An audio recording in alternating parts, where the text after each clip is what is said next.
দেখেন আমরা তো একটা political party, I will be totally honest with you. আমি আজকে বললাম একটা কিন্তু করলাম না, পরশুদিন তো আপনি আমাকে ধরবেনই। আপনি যদি এবার আমাকে ভোট দেন, পরের বার আপনি ভোট দিবেন না আমাকে, ব্যাপারটা তাই না?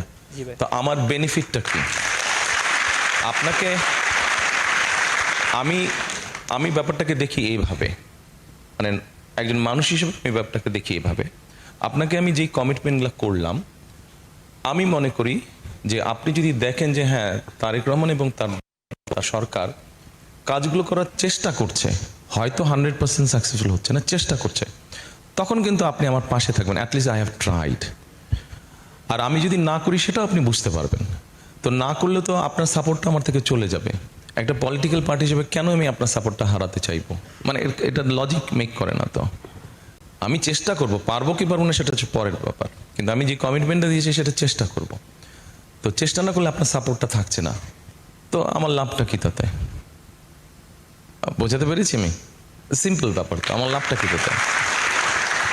আপনার সাপোর্টারই আমার কোনো লাভ নাই, তো সেই জন্য আমি সুযোগ পেলে আমরা চেষ্টা করবো। কতটুকু সাকসেসফুল হবো সেটা তো তখন বলে দেবে।